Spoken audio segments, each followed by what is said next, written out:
Hi, good afternoon. My name is Catherine Scott. I am a Master Gardener. We are Penn State Master Gardeners in Cumberland County.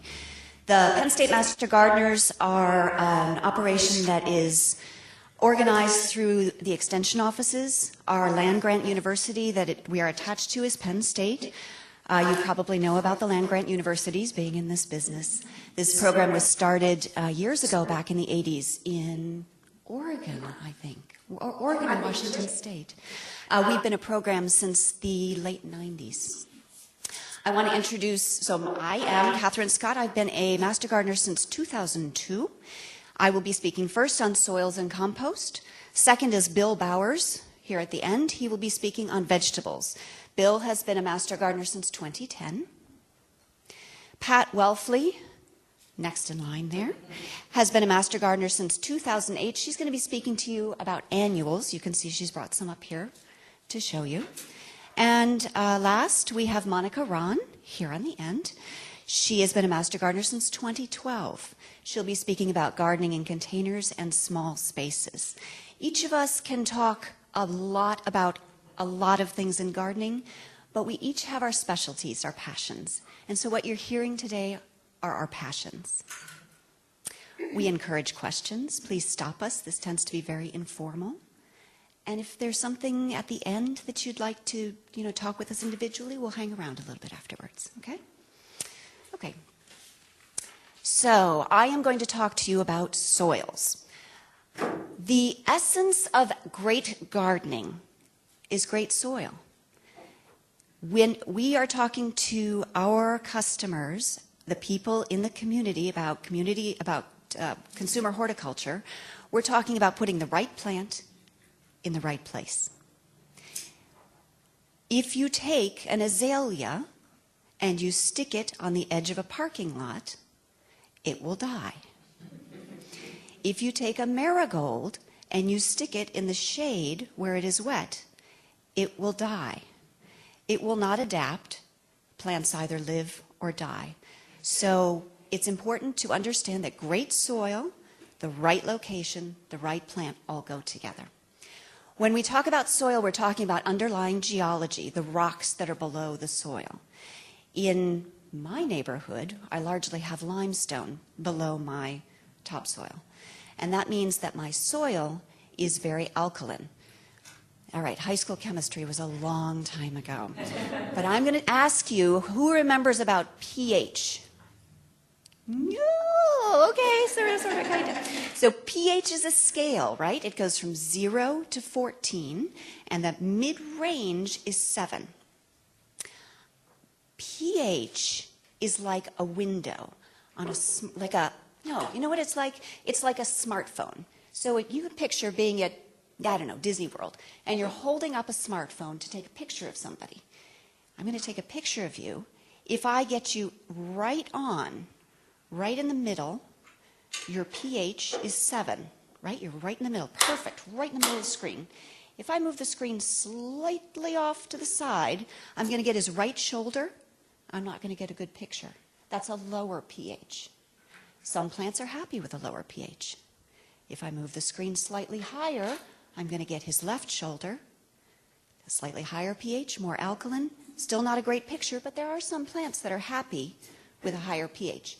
In general, most of our plants are happy with a pH of 7. Okay?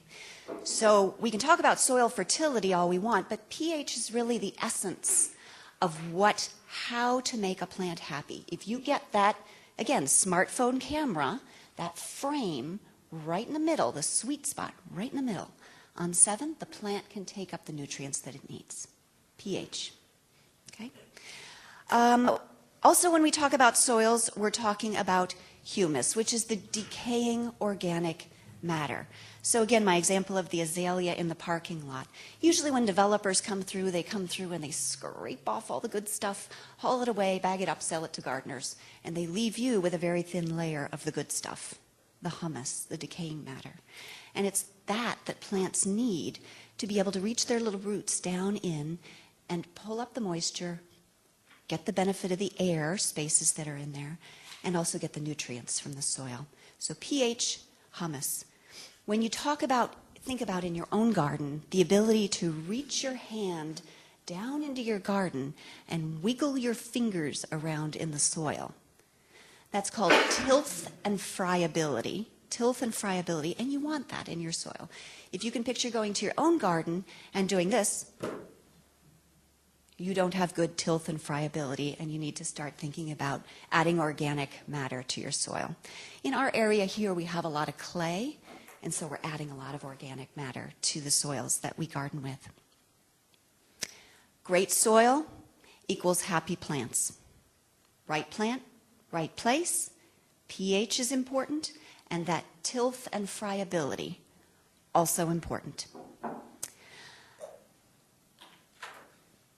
When you go to the doctor, you're not feeling well.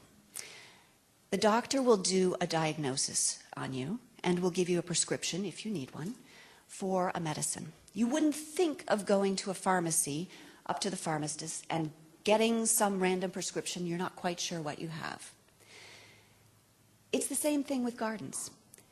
When we talk about adding, for example, fertilizers, we want to make sure that we know what is the problem before we create the solution. So if you go out to, I don't know, a garden center and you grab a bag of 20, 20, 20 and you dump it on your lawn and hope, that's one way. Or you could get a soil test done. A soil test is a kit.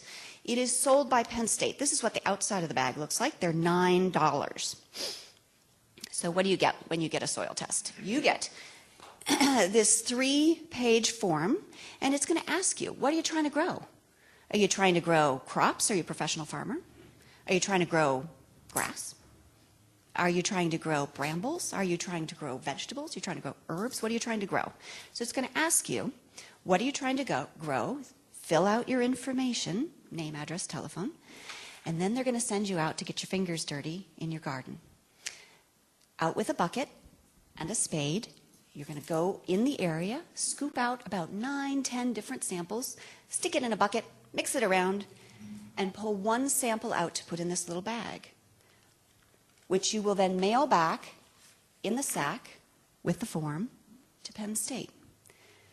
Penn State will come back, this time of year is probably a week, couple of weeks, with a report. And the report will tell you, this is your diagnosis.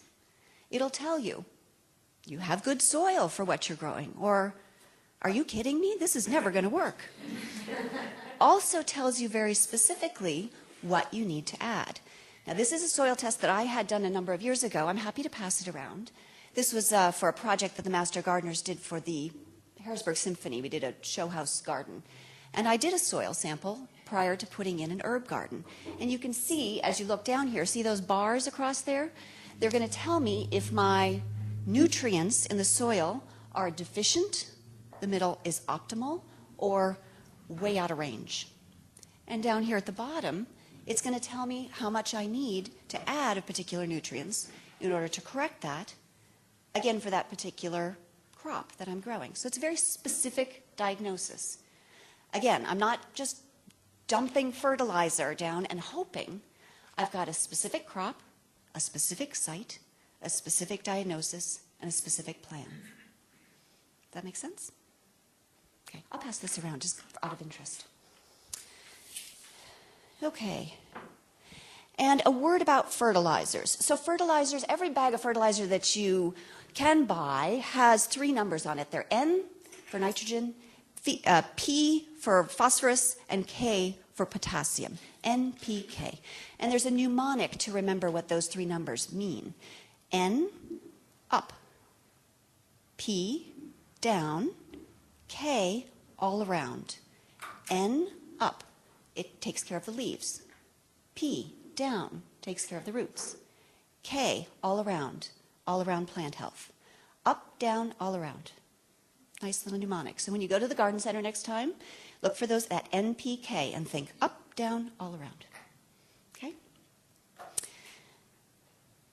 When you are talking about fertilizers, more is not better, which is back to the test kit. You really do need to know what you're dealing with before you can dump things on your plants. More is not better. The plant will take up what it needs. Everything else ends up in the Chesapeake Bay. So please use your discretion. Okay? Any questions about soils before I move into compost, which is my area of expertise? Nope. Okay, I'll move on.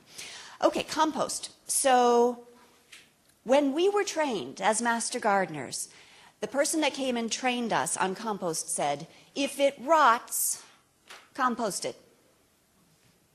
That's pretty straightforward. There are some exceptions to that. For example, if you stick fats, cheeses, meats, you'll have rats, you'll have vermin come to visit your compost pile. Those things will decay, they'll decompose, but you're going to have visitors in the meantime, which you probably don't want. Okay?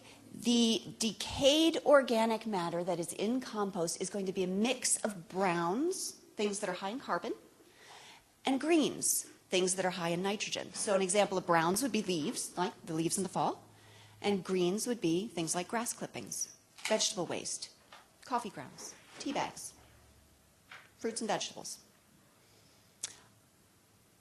Successful compost, if you are starting your own in your yard, is usually a mix of about 3 times browns to 1 part green. So that means you have a lot of leaves. People will bag these up and they will cache them, store them in plastic bags and use them, add them to their compost pile over the course of the season to keep that mixture of browns and greens more or less happy.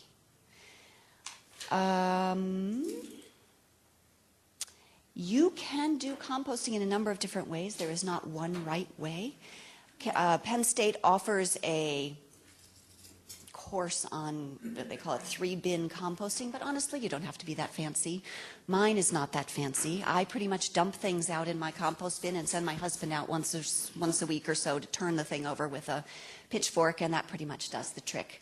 I take the good stuff from the bottom, have him turn it over. If it's a little dry, we add water. It doesn't smell. It has yet to burst into flame. We add ashes from our fireplace to this in a pretty limited quantity, but it's a good disposal method. My compost pile usually starts like this in the fall. Right now it's down like this. It would reduce by about 70–80% during the course of the season. So it's a good waste removal project as well.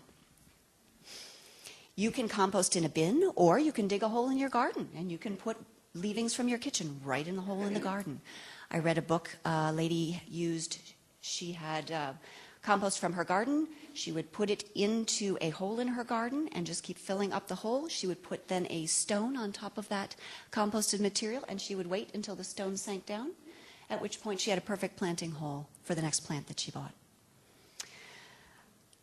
You do not need to add stuff. So there are things you can buy that will say compost starter, compost additive. Not necessary. This is Mother Nature taking care of it for you. Do not waste your money. There are boxes of things, specialized tools. You need nothing, none of this. You need a pitchfork and you need the materials. 3 times brown, 1 times green. Turn it if it starts to be stinky, wet it if it's dry, turn it if it's too wet. Very simple process. How do you use compost? So you can use it, and I have done this, as a top dressing on your lawn. So there are a lot of programs out there right now selling you fertilizers for your lawn. Buy a 4-step program, you can have a marvelous lawn. You can put a layer of compost about this thick on your lawn, you rake it across. That will feed your lawn for 4 years. Improve your soil, happy lawn. And the great thing about compost is it doesn't wash off, doesn't end up in the Chesapeake Bay. It stays there and improves your soil. The roots of your grass get longer, deeper, happy soil, happy plants. Works for grass as well as flowers. So you can use it as top dressing on your lawn. You can add it when you are planting in a hole. So the way that I use compost, and this is some from my garden this morning, I can pass it around. You are certainly welcome to smell it if you like. It smells like earth. It doesn't smell like any of the source materials. So you can use it at about a 1/3 ratio to the topsoil. I would not ever plant anything in straight compost The way that I use it is I put a layer of it over my garden, layer a few inches thick, and then when I've got my plants ready, I dig the hole. That incorporates the compost, and it becomes a mulch as well. Over time, it sinks down as the bugs and so on incorporate it into the soil.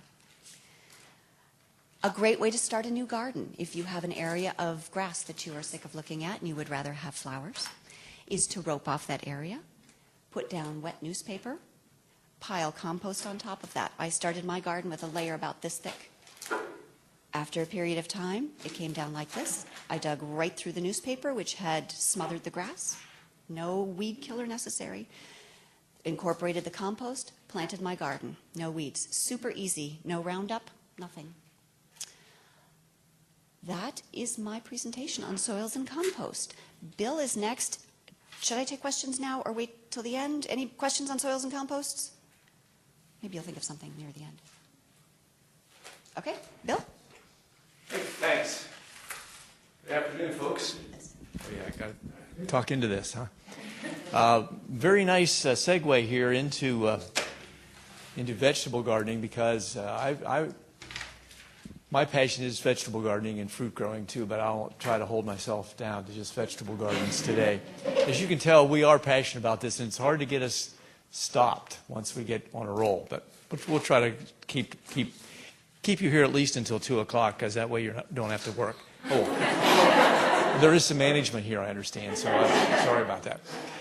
Anyway, just so I don't forget it, I use compost too, and I get mine. Some I make.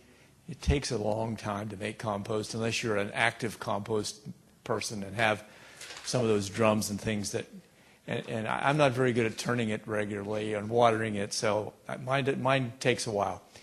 But a lot of townships now or boroughs have a leaf composting program, and most of them it's free or at a very low cost, and if you've got a trailer or a pickup truck and a strong back or friends or kids that need to burn some energy, you can get that stuff. And what I found, I cover my whole vegetable garden in the fall with about 1.5 inches to 2 inches.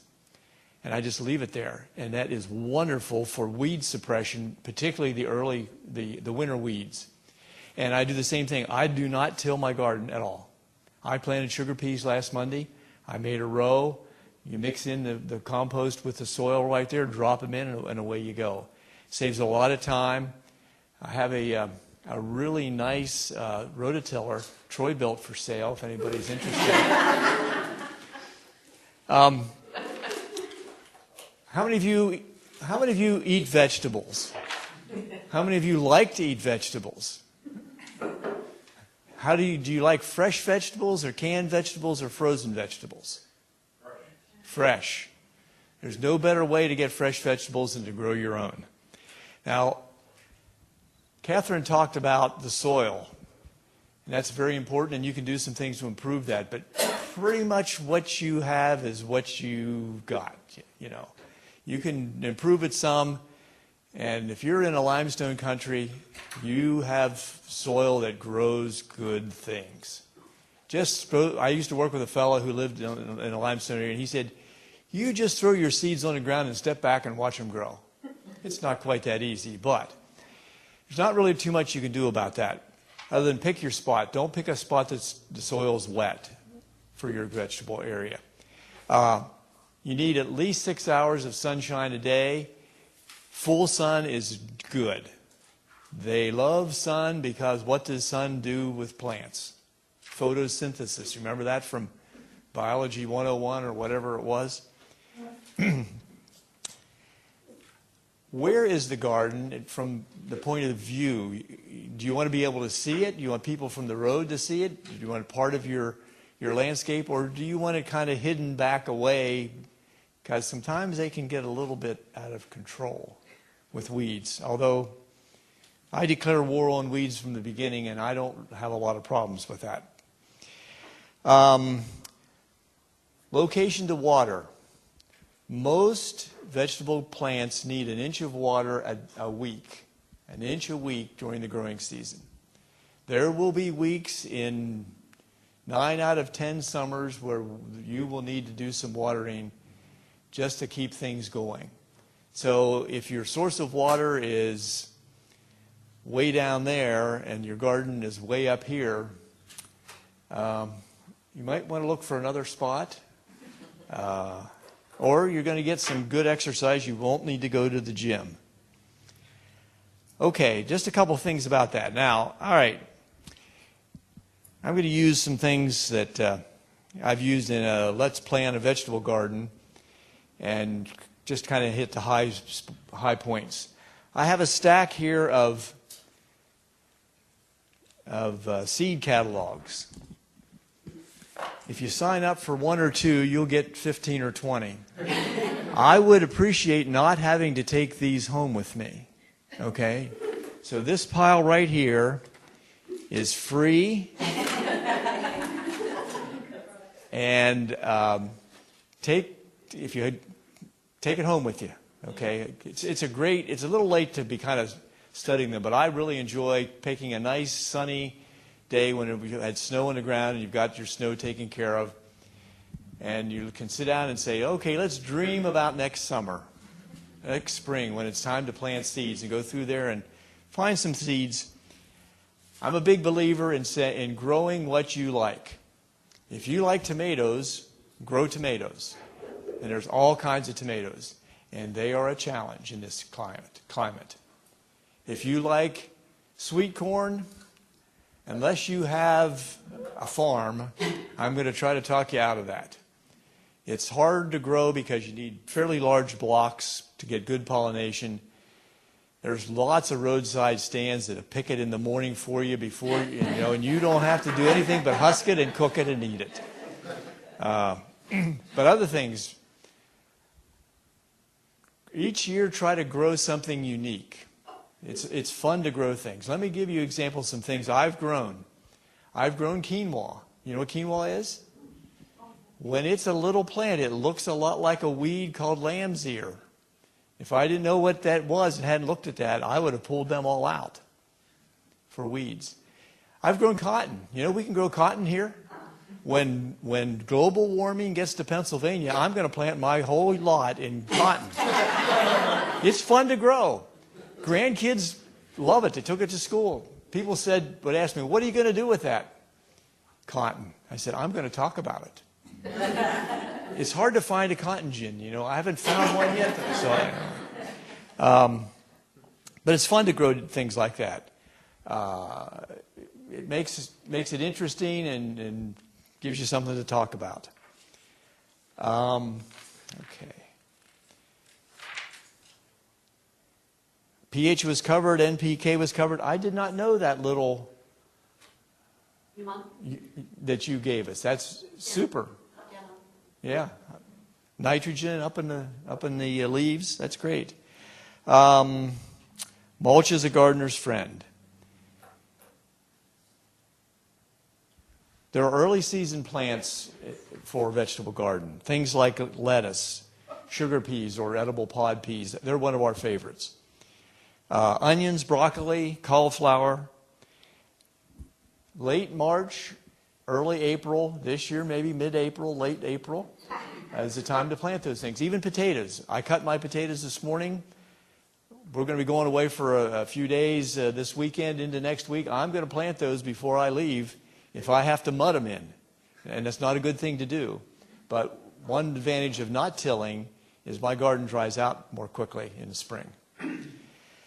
Those are all early spring things. Radishes, carrots, even beets can be put in early. Later spring after frost, generally in this area they say last killing frost is somewhere around Mother's Day, May 10th, something like that. You got to kind of look at the weather, and some of your fragile plants like tomatoes, peppers, that would be damaged by frost. If you don't have too many, you can risk it a little earlier. And if it's calling for frost, cover them. You can cover them with a bucket. You can cover them with plastic or blankets or things like that. If it gets down to 25 degrees, you might get to plant them a second time. But I don't push tomatoes too hard because tomatoes need warm soil. And you can put them in and they'll just sit there for 2 weeks and not do a thing, and you think they're not growing. Well, that soil is just cold. And unless we have some good sunshine, we might not have, one of my goals is always let's have fresh tomatoes in the garden by the 4th of July. And most years I make that. Get an early variety, hurry them along a little bit with some unique things.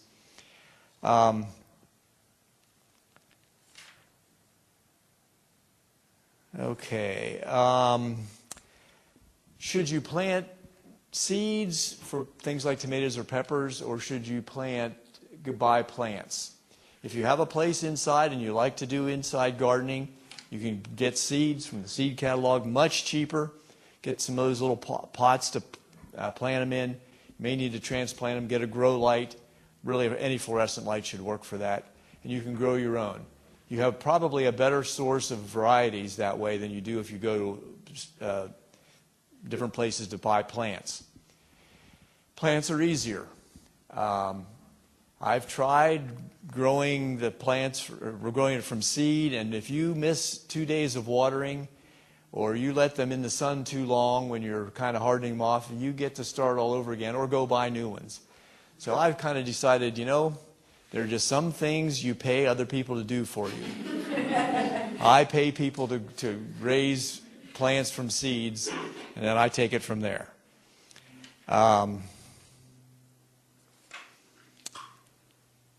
Okay, some of Bill's gardening tips.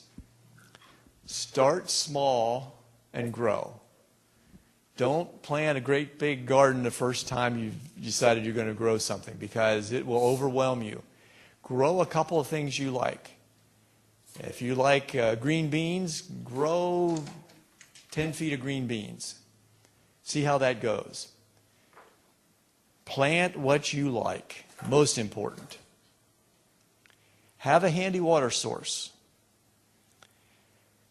15 minutes a day in your garden is worth a lot more than 4 hours on Saturday morning. You catch things before they get out of control.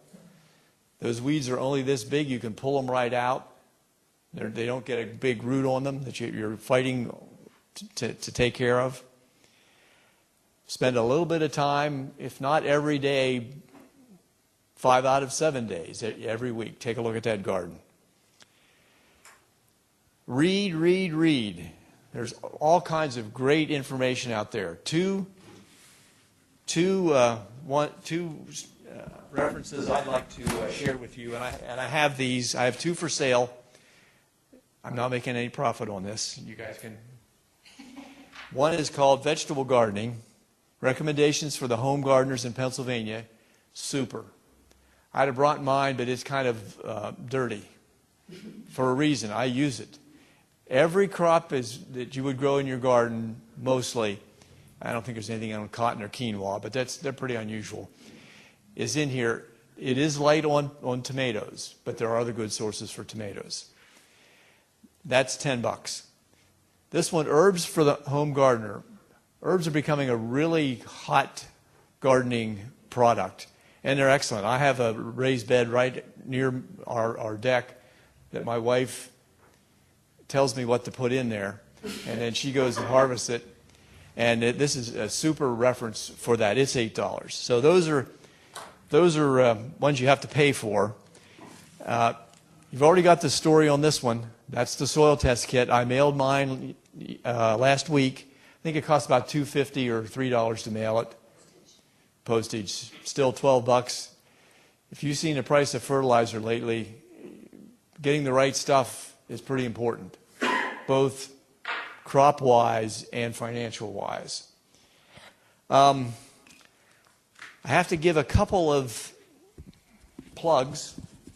Master Gardeners have our big fundraiser each year is a plant fest, where we dig up surplus plants from our gardens that we think are worth sharing with other folks. They're good stuff. They aren't invasive or any of that kind of stuff. Some of them might be a little bit pushy, but they're not invasive. Anyway, here's a save the date one. The Plant Fest for Cumberland County is Saturday, May 19th, out at Allen Roads. If you know where the Allen Roads exited off 81 on the west side of Carlisle, it's right there. 8 till 1. Perry Counties is the next week, May 26th in New Bloomfield. If you know New Bloomfield, if you get to New Bloomfield, you'll find the Plant Fest.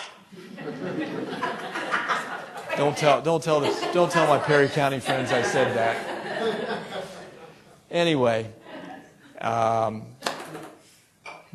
those are all very important. If you're looking for good deals on plants, and we have everything from vegetables to shrubs to annuals, perennials, things to attract butterflies and other pollinators. It's worth getting to. I just want to mention real quickly here some tools for gardeners. Make sure you have a hat because you're going to be in the sun. Okay. They have some really great gloves that you can get nowadays that you can wear, protect your hands, and you can pick up a penny or pull a tiny weed with these things. I love them. I go through 2 or 3 a year. My favorite tool, I'm surprised I got in the building with this.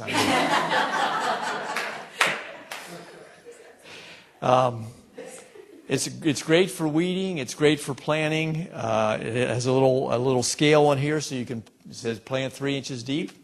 Push it into 3, and you're 3 inches deep, okay? Of course, one of these, you know what this is? It's an old-fashioned rain gauge. I have 2. I have an electronic one that tells me electronically how much it rained. And then if I really want to know, I go down and look at this one, which is in the garden. Because this one tells me, and they're kind of worn off, but I can tell how much is on there. You need to know how much it has rained so you know how much to water. And then a plan. After I go through my seed catalogs, then I make a little plan each year as to where I'm going to put things, because it's good not to put things in the same place each year. Particularly things like tomatoes, peppers, potatoes. They need to have some years where they're not in the same place for disease control. Okay, I think that's it for me.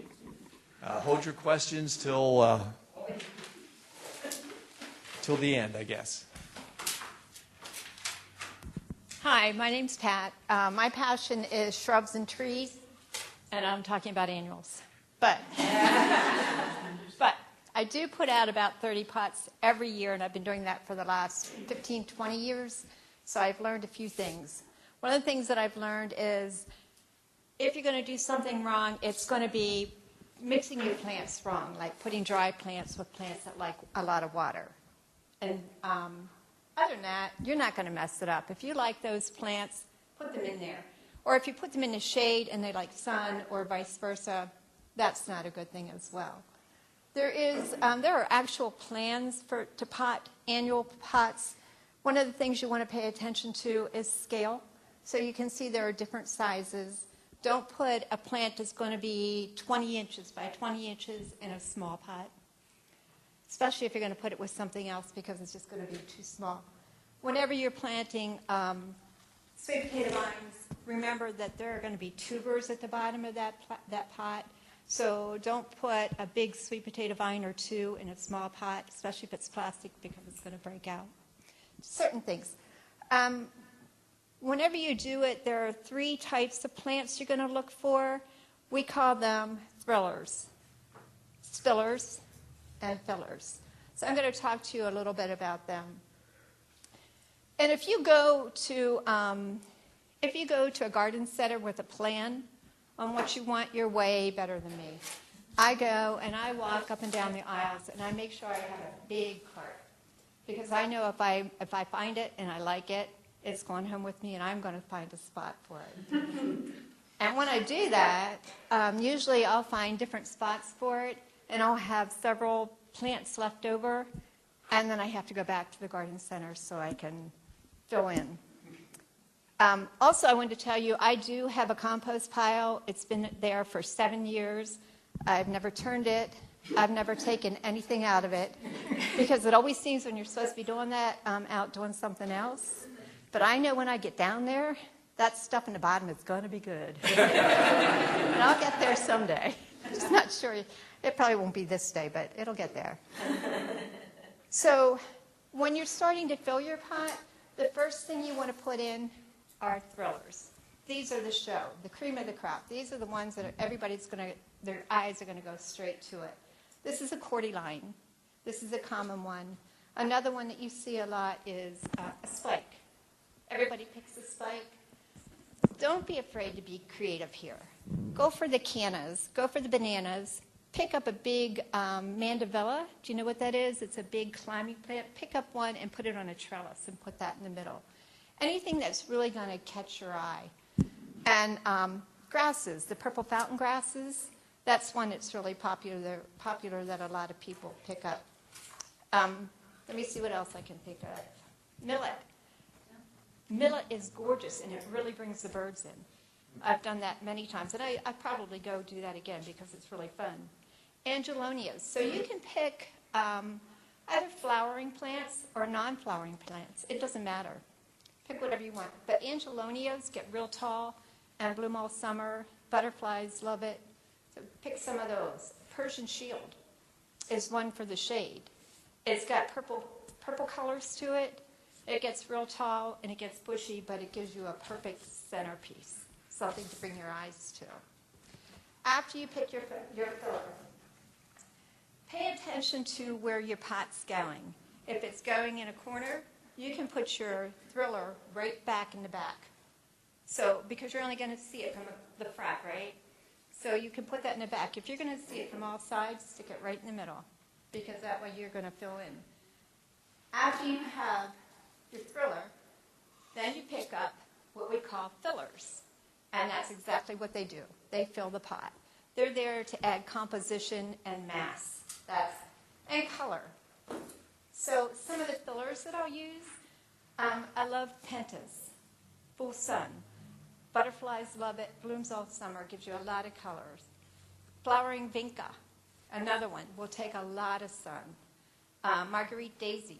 Ornamental peppers. Did you see the new ones last year that just came out?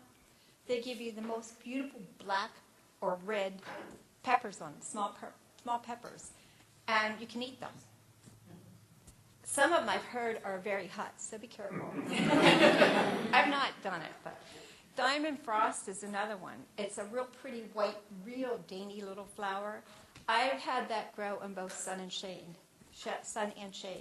It's gorgeous. So, again, choose what you like. This one, pay attention to petunias. Some of them are very cascading. Some of them hang down. Some of them are just moundy. There are tags in all these annuals. Even we learn that means us. You have to pay attention because sometimes we're thinking a petunia is just automatically going to flow down, and it doesn't. There are mounding petunias. There are some cascading, and then there's some that really flow. If you've ever paid attention to the waves, they're the most confusing. It's a proven winter grow plant. The original ones that came out were just really cascade all the way down. It would go down at least 4 feet. And then the newer ones that have come out, tidal wave, easy wave, shock wave, pay attention to what they say. They're all different. When I do those, I usually buy 3. So I will have my thriller in the middle, and then it will I always do 3 around it. Look at this new petunia. I brought this just because of the uniqueness. You can hardly see it. So then I'll do 3 of those. After that, we go to what we call the spiller. This one is going to cascade. It's going to go over this pot and soften it. So you don't see the empty, sometimes ugly because we use them all the time, pot. One of my favorites is the sweet potato vine because it will go down and it goes all the way down and anchors your pot to the ground. A lot of other ones that will do that, Thunbergia, gorgeous. Plus it gives you the flowers. Again, you can use flowering plants or you can use just foliage plants. And there are a lot of choices. So that again depends on where my pot is. A lot of my pots are in the corner, or I have several stacked up. I don't just put one pot out usually all by itself. So if it's in the corner, it's going to go right there. A lot of times with my sweet potato vine, I'll add the original wave, the one that I told you will go down 4 feet, and I'll just put one in, and I'll put it right behind here because it'll come down with the sweet potato vine. So you'll have that pretty green or a red or a black, depending on what color you get. If you have groundhogs, don't do that. That's lunch to a groundhog. That's their salad. And every time you put one out, they're going to come and get it. And I've seen them, or heard, not seen, but I've seen the damage, but I've heard of them climbing up into the pot to get as much as they can. Another one, portulaca. They like portulaca. No notice for groundhogs. Another spillers that I like, this one, alternanthera. It is beautiful. You have this gorgeous red. It will travel all through your pot and then go down. Alyssum. A lot of times you'll see that you'll think that alyssum is just a spring plant. If you get Snow Princess, it came out a couple years ago, it will hang and go all the way down. Snow Princess doesn't like to be dry, so make sure you keep it wet. But it's got these, it almost looks like this, but they didn't have any out right about it, so, but I got this one because it looks the same. And it's a pollinator magnet. So that's another thing I try to do, is pay attention to what butterflies and hummingbirds will come into. When you're doing them, look for different textures, look for different color schemes. The color schemes you can do monochromatic, which is different shades of one color. A lot of times whites, you'll see pretty whites, or purples and lavenders. You can see them in different shades. So you can do that. You can do opposite ends of the color scale. You can do plants that are on the same side of the color scale, or you can just pick up one plant. Like you see this tiny little pretty lavender here. If you would put Persian shield with that, it would be different purples. Like one purple will pick up another purple, and then you add another purple to pick up from another plant. So that's the way I do my pots. And you know what? You can get pretty little girl gloves. You don't need to get ugly ones. Monica? I guess I'll squeeze in here. Yeah,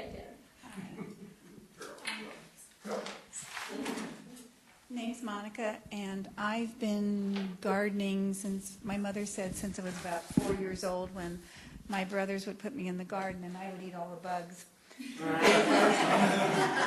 She was not happy when she discovered what they were up to.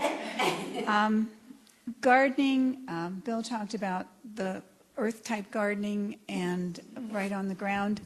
I used to do that, had 2 wonderful gardens, one in Camp Hill, one in Dillsburg, and I moved back into Camp Hill into a .17 lot that is mostly shade, and I had a 18 by 10 foot triangle that I absolutely worked on, got it ground amended, and I really did very well until for the first couple of years, and I'm a green bean lover, and the rabbits in Camp Hill, as far as I'm concerned, they line up shoulder to shoulder, and then they just harvest your entire garden. And so I have chosen to figure out how to do something else, and it's nice when you have that piece of flat ground.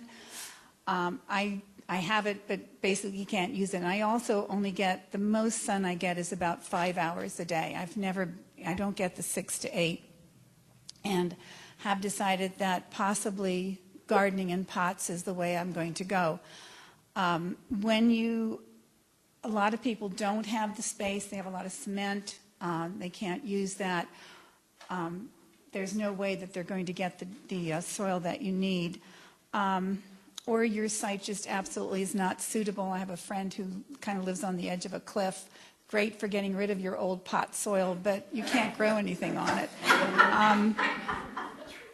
The advantages to growing in a pot are that you can control the soil that you have. It helps to fight against the soil-borne diseases, and it's less overwhelming. You don't have as large of an area to work with. And you can put it at different heights. At my age, knees bother you, everything bothers you, and so you can work a little bit more at your arm level rather than being down on your hands and knees. You can have a wider variety of plants. Because I can move some of these pots around, I can get more sun for them. Also, the pots heat up a little sooner, and your produce may come in a little bit earlier. And you can grow anything in them. You can grow in vegetables, which is my first year really that I'm going to be doing vegetable as my main thing. But I've done flowers, and you can grow bushes in pots. When you're thinking, there's also the small gardening, small space gardening, and that's the raised bed. And the nice thing about the raised beds, you can really bring them up high, especially, I do have a friend who's in a wheelchair and can garden with the wheelchair. It makes it a lot easier for him and doesn't need as much help. When you do the small space gardening or the raised bed, don't make it any, recommend wider than 5 feet, make paths around it, but you reach from the outside to the inside, and you never have to walk in them. They also sell now those really neat ones that we start dividing, like, are the vegetables really worth it? And they're very nice. I decided that I would close up my fish tank because my grandchildren weren't bothering with them. And so Lipstick and Goldie had to find new homes. And fortunately, my next door neighbor has 3 ponds, and so we just put them in. They were much happier than rather swimming around in circles. And I took that big piece, and my grandson and I dug it out, and then I scrubbed it down, bleached it out, and then we drilled holes into the bottom. So that's going to be my new bean plot this year. When you are thinking about pots, you need to think about what you want to plant and then what type. And I have all kinds because I'll go to yard sales and pick things up. But you can have them clay pots. The nice thing, clay pots are nice, and they're my favorite, but they dry out quicker. You have plastic pots, which I'm pretty much gone to, ceramic, and you need to make sure ceramic pots have holes in the bottom. I have my friend that lives on the edge of a cliff, has it in a wheelbarrow. She grows her red beets and radishes and some other things and grows them in an old wheelbarrow. I also use old wash tubs that we've drilled holes into the bottom of them. Boxes, wood boxes, but you need to put, with the slats, you need to put plastic on the inside and just make sure there's holes in there too. So you're looking for good drainage. I think I covered flowers, sorry. The many different types. The poured concrete makes very nice ones. The problem with those is they're very difficult to move. And I like the plastic pots because I can pick them up. I have a couple really big ones that I have a little cart that I can move them around. So I get my exercise that way. When you have a pot this big, and this pot will hold a pepper plant, this size would probably hold, will hold a eggplant. And I did bring some brochures along. This one gives you an idea of the plants, the size of the pot and how many plants you can put in. So that's a good one. I've used that a lot. And then this is one handout by Steve Bogosh, who did a lot of work on vegetable gardening in containers. And he used to work for Penn State, not there, but it's an excellent piece, especially about tomatoes in containers. If you're going to do tomato plants in a container, you need at least a 20-inch pot, if not bigger. This is only a 12, and this is on a 15, so they're too small for a tomato plant. The other problem with growing tomatoes they do warm up nicely, but you will eventually have to do some type of staking, and you get a good strong wind and it blows it over and you can't get it back anymore, and it's not as hard as you try. So you need to be really careful what you use for tomato plants. You do not have to fill them completely with potting soil. I have 2 cats who eat a lot, and so I wash them out really well and punch holes in them, and then build like a layer up there to about a third to the top. You can also use the peanuts, the packing peanuts. They work well. Don't use the ones that dissolve in water, which I have done, but caught it in time. You can use pot shards, river rock. Stay away from the pea gravel because it's tight and it doesn't let the water drain as well. And there was one other thing, I can't think of it now, what else you can put in there. Soda cans. You need to make sure they're really washed out well. And my son gives me a fair amount of beer cans squished tight.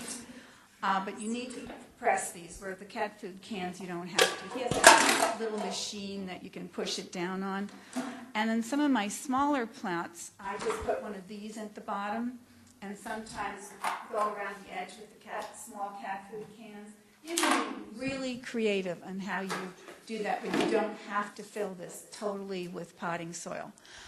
Now, when you're ready to go with this, get a really good quality potting soil. From experience, I've learned that taking garden soil and putting them in the pots does not work that well. There's a lot of clay around here, and it compacts, and then the roots can't get down to the bottom.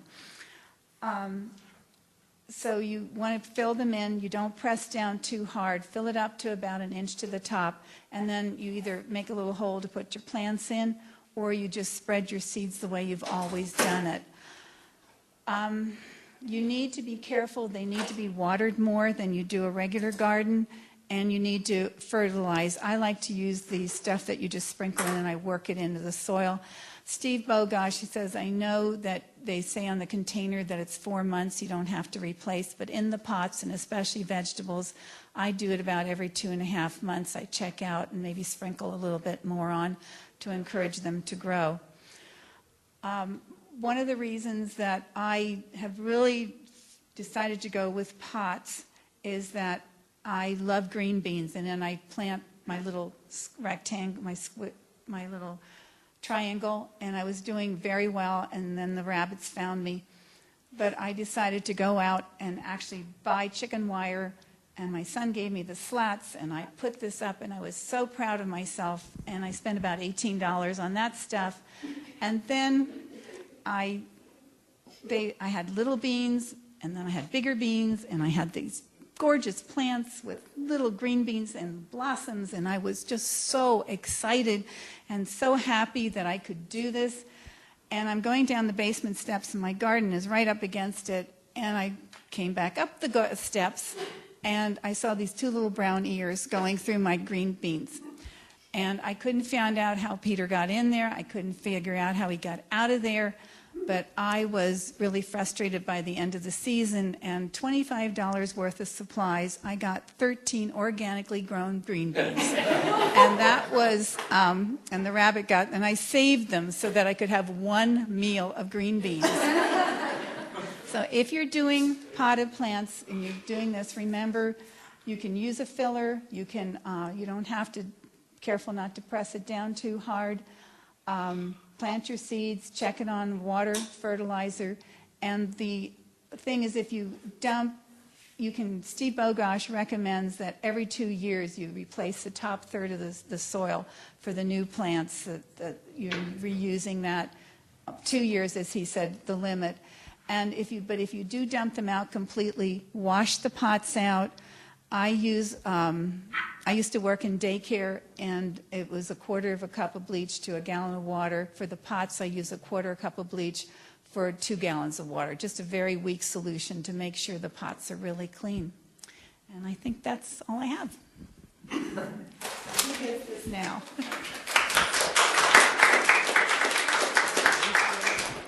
Alrighty, questions for our Master Gardeners today? No, so we could probably stop. Yeah, so a couple of test questions. So a couple years ago, I had a garden with green beans, and I had a nice friendly groundhog.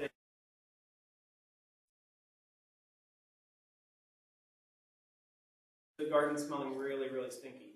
So what can you do with like a groundhog? issue. Is there anything you can put to keep them away from your vegetable garden?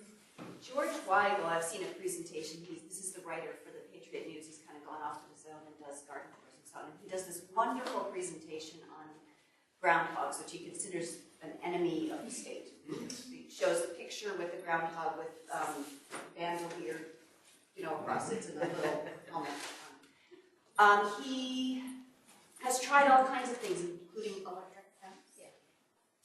Any kind of spray, sprinkles. He finally, the most recent iteration that I saw, he had 4 stakes at the corners of the garden. Wire coming down, it was like 4 feet up, and then it was buried a couple of feet down into the ground, and the point of having it wasn't tight, it was loose, because if the groundhog tried to come up, it would fall off. It wasn't vertically tight, so the groundhog would go up and down. It would climb up and then sort of fall off. When you get to that level of combat,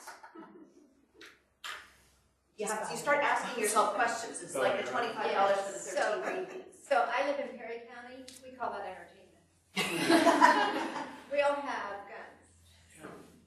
Gotcha. Perry County. Yep. Wide open spaces. All right, now a flower garden question. So I have some flower beds, and there's a little critter that likes to dig holes in my flower bed. I don't know if it's a possum, skunk, chipmunk, what it is, but Squirrel? Mole, squirrel. Yeah, squirrels. Have you noticed in your lawn, like tunnels at the top of the grass? I have some chipmunks that have little. Are they? What do they do into your garden? They dig holes, and I think they will dig bulbs up too. Oh, squirrels will eat balls. Okay, maybe I have lots of squirrels, lots of oak trees. Squirrels will eat balls. So when you plant bulbs to keep any kind of rodent out, you can dig up actually quite a large hole, and you can line it with chicken wire. You can actually put the bulbs right in the bottom of that hole. There's a nice trick with this. So like a tulip, it gets planted 3 times the depth of the bulb. Put the tulips in the bottom. You can put bulb booster in there if you want. Fill up the top of the soil. And then there's a nice little trick to put hyacinth bulbs, which are the little teeny, they almost look like grapes. You know what I'm talking about? They're little teeny. Put those at the top. Cover them. You would fold the chicken wire over the top. So now you've got a cage under the earth that the rodents can try to get to, but can't get in. The hyacinth bulbs will bloom for you in the spring, but then they will put up another round of leaves in the fall, so that you do not, in your enthusiasm, dig down into your nice wire cage. It's a marker. Okay. So tulips in the bottom, hyacinths in the top. Gotcha. You can put daffodils in the middle. Yeah. Because then you've got a nice arrangement of Yeah. bulbs. It's like a bouquet. Okay. How often should you test your soil? Like every year? So Only if you're switching out what you're planting there. Okay. I mean, if you're going from grass to vegetables or something else, you might want to do it again, but it'll last a couple of years. I do about every 3 years. Okay. One tip that Steve Bogash has mentioned, there's a general vegetable category that you would think he would use for a vegetable garden. He said, put that into growing tomatoes. He thinks the recommendations are better than what you get from a general vegetable. So I'm doing that this year. So we'll see but I do it about every 2 to 3 years. Okay. Yards, if you do lawns, and you can do lawns. And I would suggest that because lawn fertilizer, again, is pretty salty. I think you can probably go for 4 or 5 years for that. Plus, a lot of people put lime down every year, and it's not always necessary. That's true. So you want to know before you spend the money for the lime or any lawn fertilizer, what you actually need it. Yeah, and so you can go to a garden center and you can buy a soil test kit, which is sort of akin to going to a doctor. No, you go to the garden center and you get a soil test kit, and you put your soil in there and you shake it, and it tells you what the pH is. That's great. Now you got a number. Well, what do you do with that? You have a diagnosis, but you don't have a solution. It's like going to the doctor and saying, "I'm sick," and the doctor says, "Great, you have, tuberculosis. See you later. Figure it out." So you want to have both the diagnosis, but also the solution. How do you convert that pH to Action. lime? Any other questions? I have small pests like moles and voles and all those sorts. Is there any good way to deal with them? Yeah, out in the townhouse development, Mark. So moles, there's a mnemonic for this as well. Moles, which starts with an M. Moles are meat eaters. They eat grubs. M, mole. Voles, with a V, are vegetarians, and they eat plants. And you will know when you have voles because you will see tunnels on top of your turf after the snow is gone. Okay. It looks like a little car has Yeah, gone yeah, through. yeah. And they also, it's very aggravating, shear off plants right below the soil surface. Really, really Or around them, aggravating. they will bring trees. So, yeah, so I don't, what I tried was a product that was actually made with, it's castor oil. That's your, yes. And it's a repellent. It doesn't kill them, it's a repellent. So the essence of this is you sprinkle it on your lawn and they go over your neighbors. I don't think there's any chemical actually labeled for voles in Pennsylvania. You can buy it in other states, but Pennsylvania hasn't put out the chemical unless they did it this last year. Yeah. That's actually. There are, if you have a chemical license, if you have that pesticide license, but not just a backyard pesticide license, you have to have. Yeah, commercial. Yeah, commercial license for it, and then you can buy it. We can't, I don't think it's sold at garden centers. No, you have to go to. They can be trapped if you can really identify those tunnels and get the trap down below the ground surface where they would travel to it, like a mouse trap. There are. My brother-in-law has them, and he again is in Perry County. I think they're going to kill him because he's also got high blood pressure, and he is on a mission. He's been on the same mission for years, and he has not won yet. We used to have larger birds that dealt with things like that. Yes, if you have raptors or foxes, Don't have foxes. Buzzards, eagles, Yeah. hawks. Yeah, there we go. black snakes. You know, we're bringing all kinds of nice things. Yeah. to your yard. I You might can see just my have homeowners voles. association not liking that. It's just evils. No, the castor oil product has worked for me. It's just like a pelletized sprinkler. You just, like I said, but it's not going to kill them. It's a For raised beds, for some reason my wife won't let me use pressure treated lumber. I don't know. It's good prevention. No, I do know that. But what's the most cost effective, maybe if you wanted to have a number, any ideas of what material to use? I just read an article about in Japan, they're compacting the soil around, and then they put friable soil in the middle, but the actual soil on the side works. I think you can buy, though, the lumber now has been treated that it doesn't have the with chemicals, arsenic, but they no longer do that. If you go through that, one of the catalogs I saw there, they have the metal ones now that you can do along the edging, and plus the wood type that you can just clip together. So there are some things out there you can use. Just regular, framing lumber just doesn't last very well.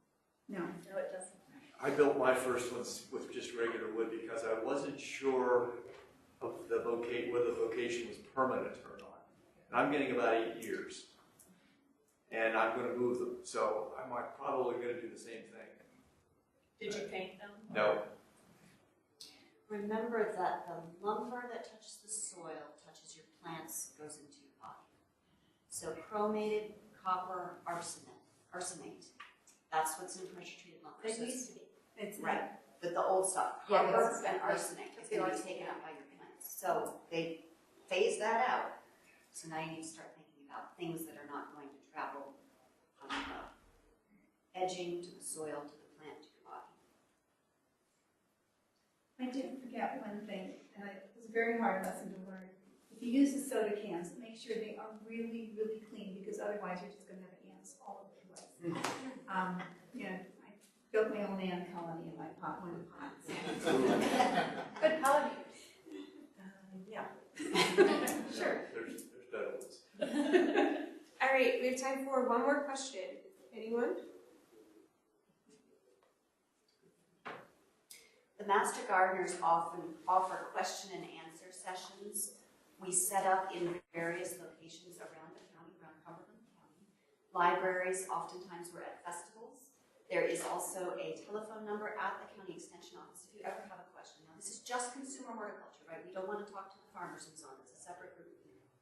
But if you have home horticulture questions, there are people out there. There's a whole group of us, hundreds, 100 in this county, that